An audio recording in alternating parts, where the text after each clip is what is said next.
when I became really quite unwell in my 40s, I didn't know what was going on. I honestly, I thought I was going crazy. And I ended up, I took myself to a psychiatrist. Thank goodness he knew about dissociative disorders and really understood. And he said, look, you're not going mad. What you're experiencing is the normal survival responses that happen, and they're responses to criminally abnormal circumstances. So, flashbacks. And the PTSD, post-traumatic stress disorder, is this so-called biphasic, because it's a mixture of intrusions into your life, like flashbacks, but also avoidances, where your whole system is trying to get away from memories and what have you. So it's a very, I felt really kind of discombobulated and unwell. It's I had to stop working, and it made things really difficult for my family. It was a very, very challenging time. But nearly 20 years ago now.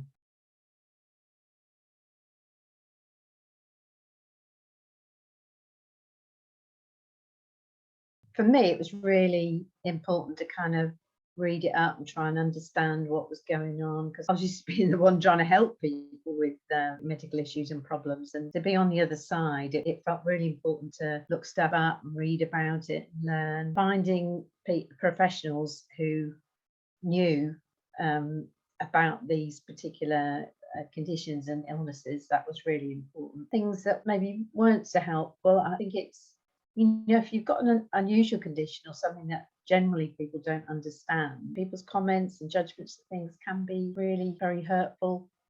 But I think, again, if you're able to understand for yourself a bit more, maybe talk to others who have similar conditions, then that helps. That's very reassuring. It's an illness, not a craziness at all. My own judgment of myself was harsh, because I believed I was a hardworking, perfectionist, people pleasing, coping sort of person. So to find myself on my knees was really, really horrible.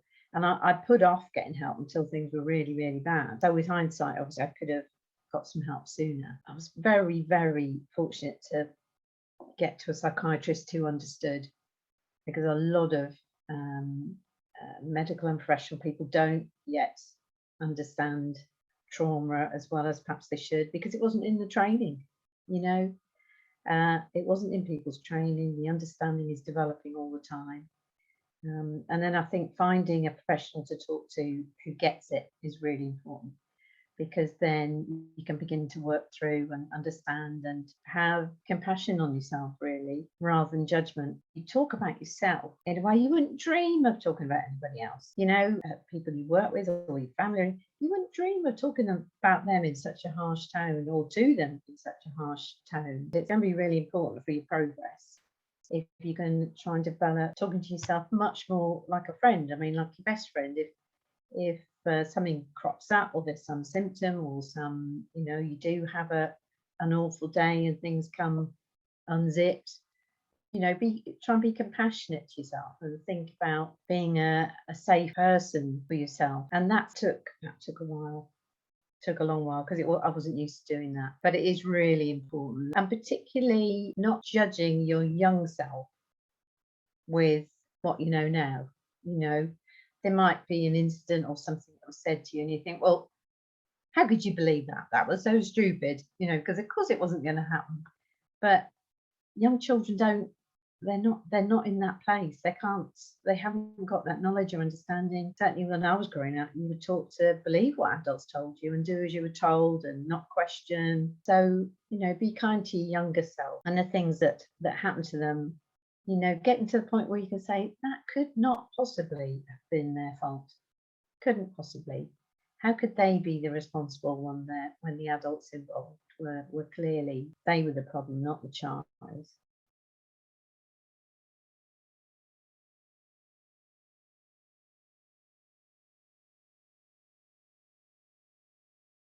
It wasn't a completely straightforward journey early on, because I knew I had some issues. I knew I had things that I needed to sort out. But when I tried to talk to them about people who didn't have an understanding of trauma, obviously they weren't necessarily unkind, but they couldn't understand, and they couldn't kind of accompany me on a kind journey forward. So it took a few goes before I found the right kind of help.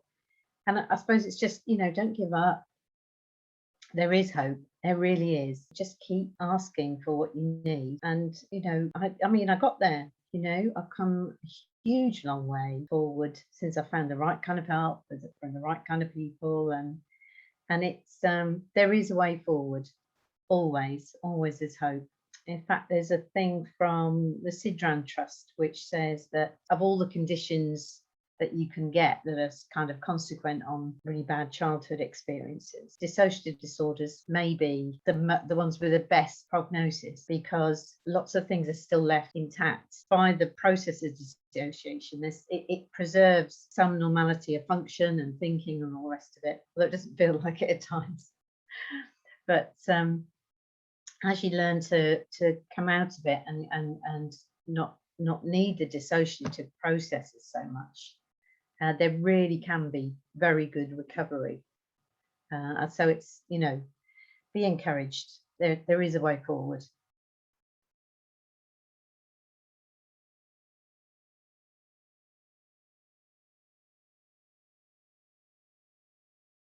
The thing is that the dissociative disorder is there for a very important reason, because that was how you got by and how you got through and how you got to be an adult and survive. It's not the sort of condition that, you have your appendix out and it's all better.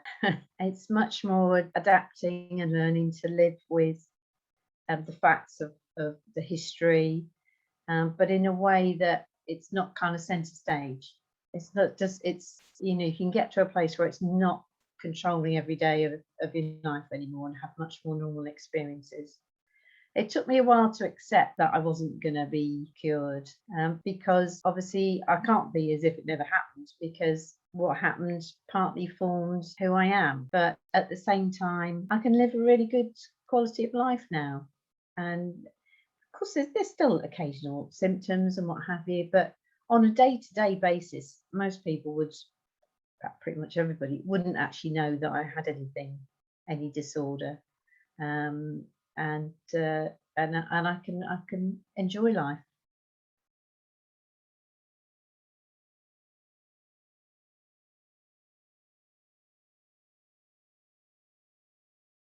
Yes, of course, close relationships. When you're going through a complex process like this, close relationships are impacted with everyone you love and care about. But again, there are ways forward. Not all things turned out the way I would have liked them to, but I can get to a place now where, I have some really good, strong relationships, loving relationships, and others where things, didn't quite work out. They're now more friendships, and that's okay. It's another aspect of the kind of grief and loss that having something complicated like this has. But it's definitely something, to get to be an adult with one of these really complex dissociative disorders is a huge achievement. People are survivors. If they've got through what they've got through, they're survivors. And they can become thrivers, who can really, and a lot of people who have these sort of conditions have a real urge to want to help other people who are going through similar experiences. So it can be turned around to be a really, of course it's like, I wish I'd never had it, I wish I'd never needed it. But in the midst of it all, it can be really positive and constructive thing. And there's a lot of revisiting, as you're going along, ending up revisiting areas that you can feel like you're going around in circles. But I see it more as kind of a spiral. You are revisiting things, but gradually work your way up. And especially if you can take a bit of a longer view, if you look short term, sort of week to week, obviously the journey can be pretty up and down. But taking a longer view, there's real hope of progress and moving forward and becoming in a place where you can have a really, fulfilled life.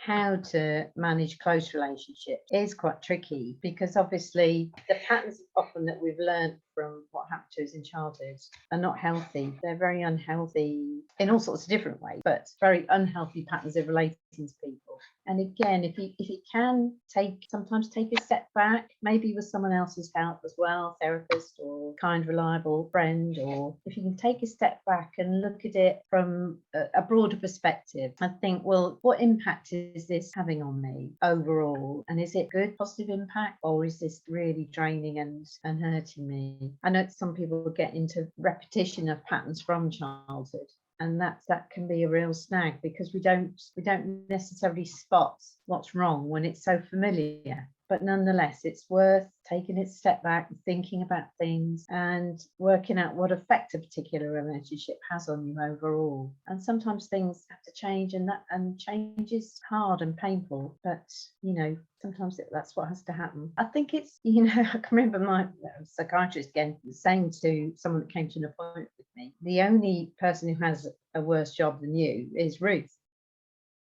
It's very hard and challenging watching someone that and care about going through sometimes horrendous symptoms. I mean, it can be really scary and upsetting. And if at all possible, if people who are obviously look after yourselves as well. If you're supporting someone who has a complex dissociative disorder, make sure, like I have dissociative identity disorder, make sure you've got care and support, you've got people you can talk to, safe people, who have an understanding. And don't be too hard on yourself. It's tough going, but if you can, just stick with it, be accepting, not judgmental. One of the difficult things sometimes is that memories and flashbacks and whatever, they don't come back neatly packaged. Often they can be quite chaotic, the images and what's going on, and you may feel, oh gosh, I don't know, did that really happen? Is that possible?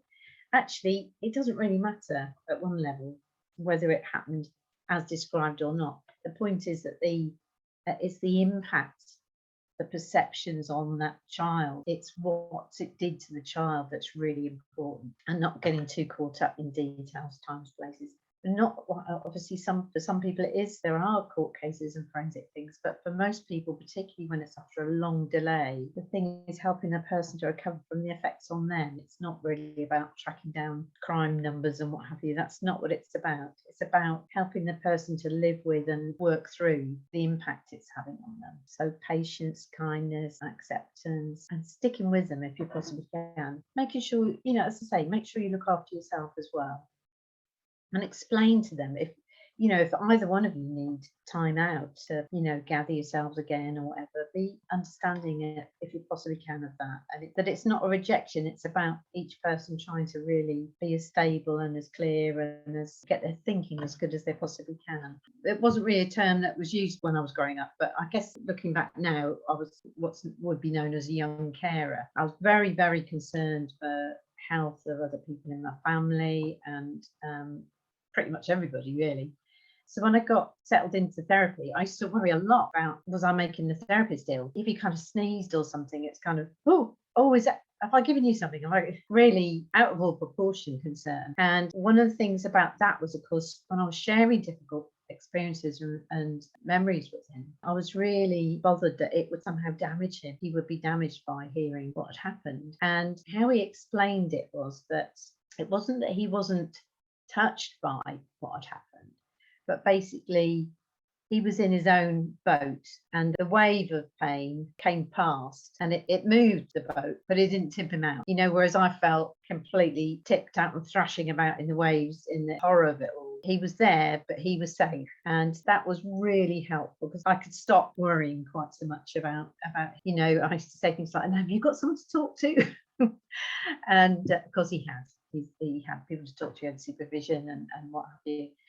So but it was important for me to check it out, because I kind of felt like I was poisonous and harmful to people, because I must have been really bad to, I guess I picked, from my childhood stuff. It kind of, I felt like if all that had happened to me, what was wrong with me? Was I just this terrible bad child who everybody saw? And that was quite a while to work through the kind of the feeling of shame about that. But another insight that he had was that he shared, it's, that abusers are very, very good at projecting guilt, shame, fear, all these other things onto their victims. And that's actually what they're very good at spotting, is that a child is maybe not very well protected. That's what they see. It's not that they're seeing a bad child. They're seeing that someone is really vulnerable and can be taken in and used in the way that they want to. That's what they're seeing. It's not a problem with the child themselves at all. As an adult looking at another child who's having terrible things happen to them, I would never dream of thinking it was their fault. So I needed to learn to do that for myself, and that was really important. And it wasn't a quick fix, but getting there more and more to the place where you can be accepting and compassionate and kind to your young self. That's all part of the healing.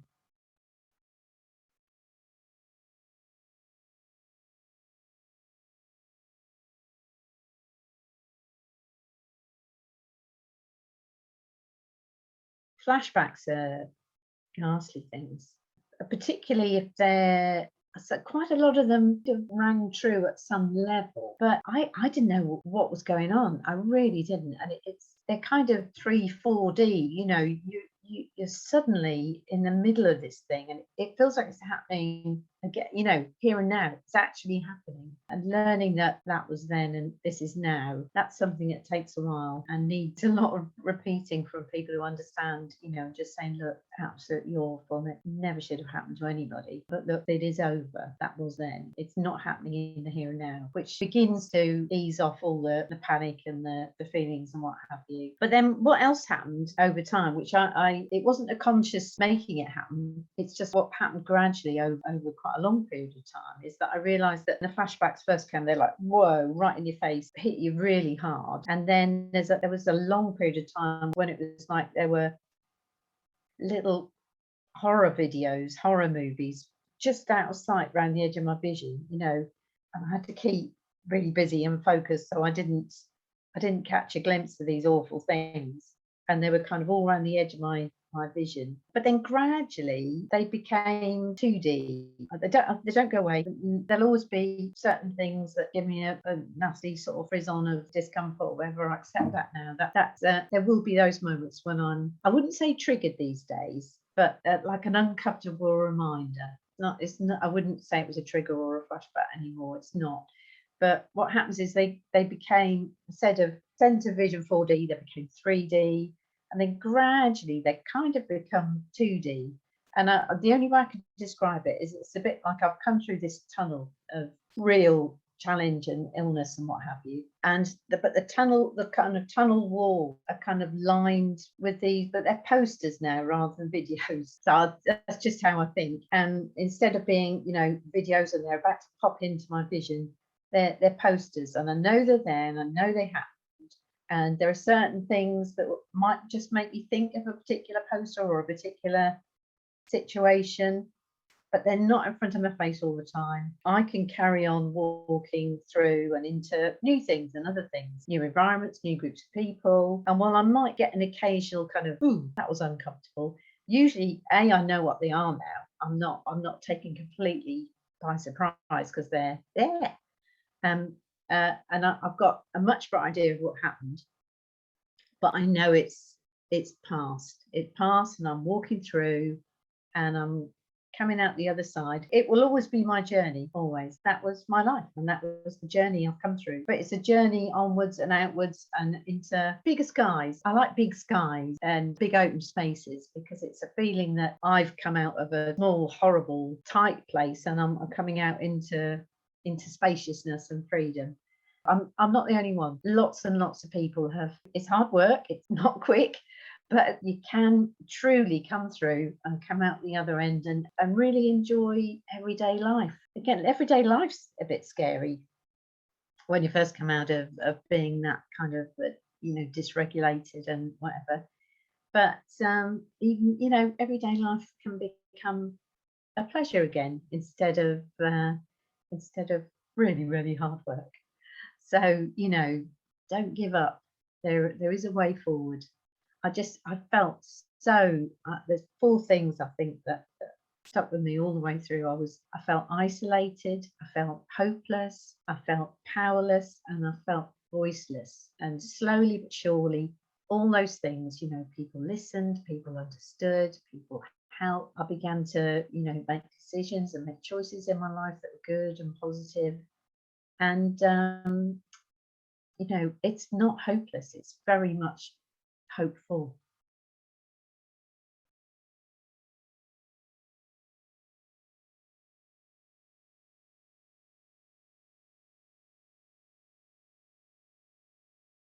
I was on a visit with family to this museum place, and they had one of these really old-fashioned bike repair shops set up. All the old artifacts and what have you. I didn't know that was going to set me off at all. Just walked straight in and started looking around, and all of a sudden, heart going, trying to catch my breath, and I did know what it is set off, but I wasn't expecting it at all. And this is quite a long time after I'd done a lot of the memory work. I was really quite agitated. So I thought, okay, what are you going to do? What are you going to do? So what do you need? Well, you need to get out of here.